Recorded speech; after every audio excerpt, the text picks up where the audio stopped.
Welcome back. Today, we are dissecting one of the most explosive confrontations on Capitol Hill. It is a direct clash between the firebrand of the left Senator Bernie Sanders and Scott Bessent, Donald Trump's pick for Treasury Secretary. This wasn't just a standard policy hearing. It was a classic collision of two opposing ideologies. On one side, you have Bernie Sanders posing a searing moral question. Is it justifiable to slash $700 billion from healthcare for the poor just to fund a $235 billion tax break for the top 0.2% of the ultra-wealthy? On the other side stands Scott Bessent, defending the logic of supply-side economics and corporate growth. Who really held the high ground in this debate? Let's dive right into the analysis. Help me out here. My understanding is the Trump administration has, I think, 13 billionaires in office right now, leading government agencies. Is that about right, do you think? I have no idea, Senator. I think that's what the number is. Do you think it's a coincidence, given the large number of billionaires in the Trump administration, that this particular piece of legislation would provide $235 billion in tax breaks to the top 0.2% by expanding the exemptions in the estate tax? Senator, I will tell you that when the 2017 Tax Cuts and Jobs Act passed, my tax rate went up. Well, I don't know your exact situation, but I can tell you. Tell me about how many people do you think are in the top 0.2%? Sorry? Number of people in the top 0.2% who would benefit from this particular $235 billion tax break. Well, the top, I know the top 10% is right. now paying 7% That's not the question. Of the total tax. My question is, why do you think at a time of unprecedented income and wealth inequality, when people like yourself economically have never ever had it so good, why do you think it's a good idea to cut Medicaid for low-income and working-class people by $700 billion to give $235 billion in tax breaks to the very, very, very richest people in this country, perhaps a few hundred families? Please justify that and tell me about that. Well, Senator, I don't know, but the Democrats had the trifecta, and there was no tax increase or wealth tax on billionaires. You choose. I'm not talking about a tax. You chose not to do that. Mr. Bessent, I am not talking about a wealth tax. Explain. A few hundred of the wealthiest families in this country, $235 billion tax break. Explain to the American people why you think that's a great idea. I think that this will increase small businesses substantially. That most small businesses, they are... Has zero to do, come on, you're smarter than that. This is the top 0.2%. This is not a mom and pop store. These are multi-billionaires, and the savings go to their kids after they pass away. This is nothing more than a gift to billionaires in this country. Well, sir, that's just not correct, because the top 10% paid a bigger share of taxes after TCJA. I'm talking about one provision in this. I don't want to argue with you about taxes in general. One provision, few hundred families, $235 billion in tax breaks. You can't justify that because morally it is totally unjustifiable. Let me ask you another question. If you guys want to cut $1 trillion in Medicaid and the Affordable Care Act, the estimate from CBO, I believe, is that over 15 million people lose their health insurance. Yale University and the University of Pennsylvania estimated that when you throw that many low-income and working-class people off of health care, some 50,000 people a year will die. Tell me why you think it's a good idea to give tax breaks to billionaires and allow 50,000 low-income and working-class people to die unnecessarily? Senator, first of all, that's overstated by 5.1 million.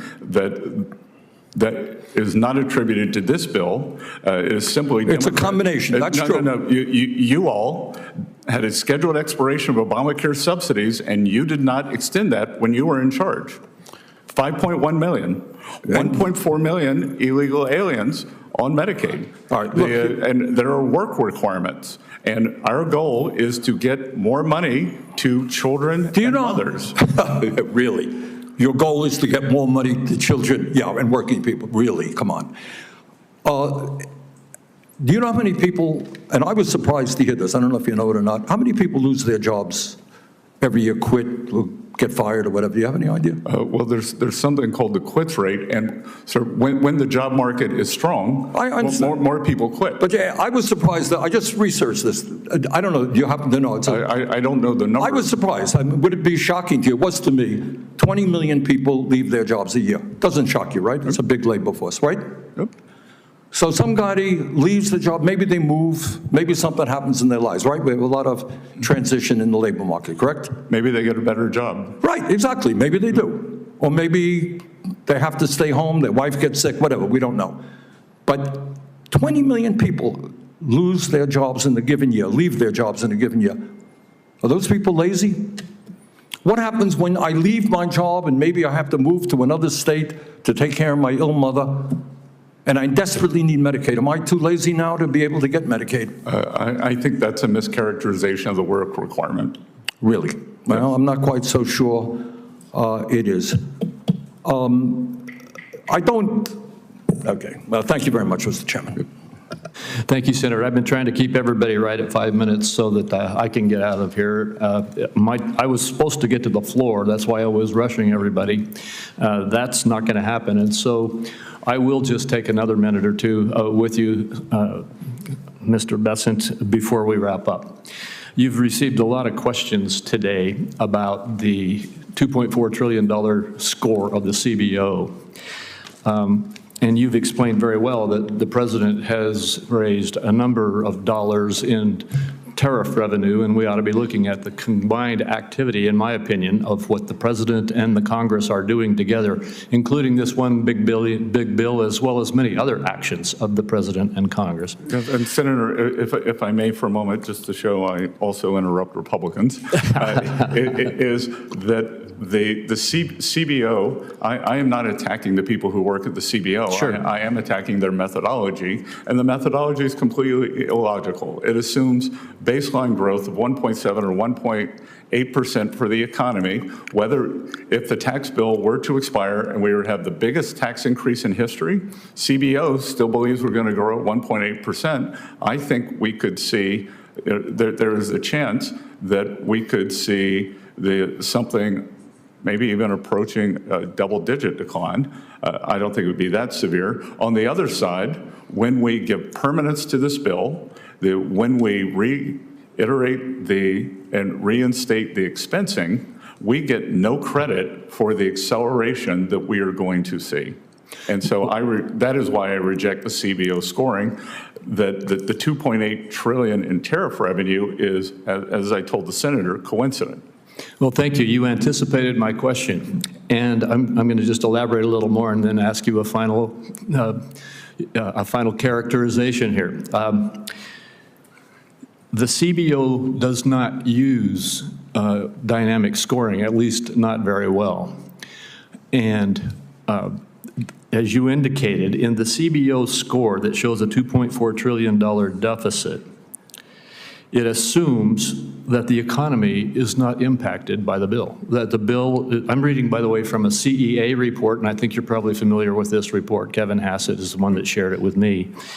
And so I'm reading from the CEA's analysis of this.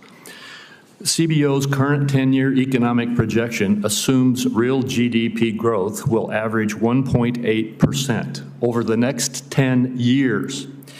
Assuming an average growth rate of 3%, however, which is what is, I think, predicted to be a low assumption with regard to what the impact of this bill will be, it implies a $4.1 trillion additional revenue to be collected over that 10-year period.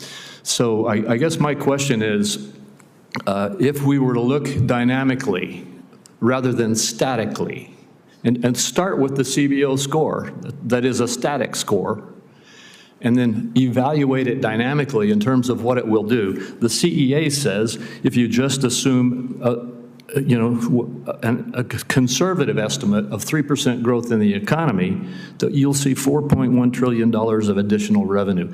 Could you just comment on that and your observation as to what you think the likely impact of this bill will be if you look at it in terms of what real revenue will start coming to the government? Senator, an acceleration in the growth rate is a game changer and a trajectory changer, and we could start seeing a substantial debt paydown aside from any of the coincident tariff scoring. And my guess is that you then go into a virtuous cycle, because as you're paying down debt, the interest rates come down, and it would actually be even better. And I worked with CEA on that, and we actually, I think, did some fairly, I wouldn't call it harsh, but some very regimented modeling in terms of the outcomes and what the other variables would be. So there were people who were pushing for higher growth. There were people who were pushing for lower interest rates. And I think we used very, very realistic assumptions in there. Well, thank you. What I heard you say was you think that the CEA analysis is solid and accurate and maybe conservative. And am I right about that? I think it is extremely robust, and that I think it's important to have upside surprises.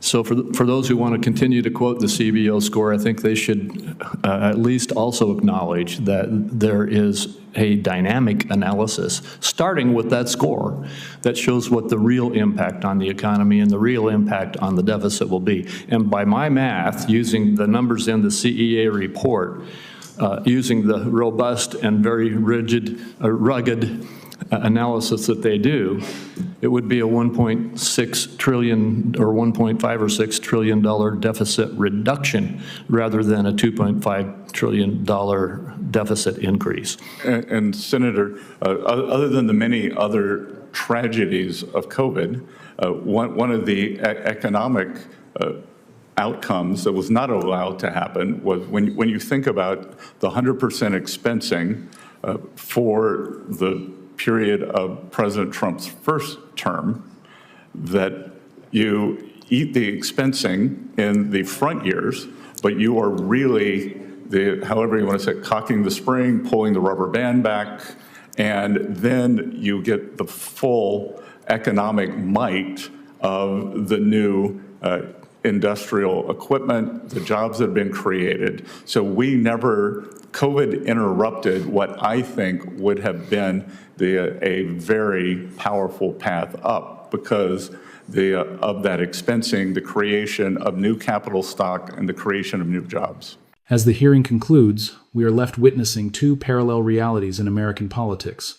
To Bernie Sanders, these budget figures aren't just statistics. They represent a potential death sentence for millions of working-class families losing their safety net. Yet, to Scott Bessent and the GOP, this short-term pain is a necessary gamble designed to trigger a massive economic boom through the private sector. Will America prosper from this trickle-down strategy? Or will it face the humanitarian crisis that Sanders warned about? The stakes couldn't be higher. What is your take on Sanders' argument? Do you think the economic trade-off is worth it? Let us know in the comments below. And if you found this analysis helpful, please don't forget to like, share, and subscribe to our channel. Thank you for watching.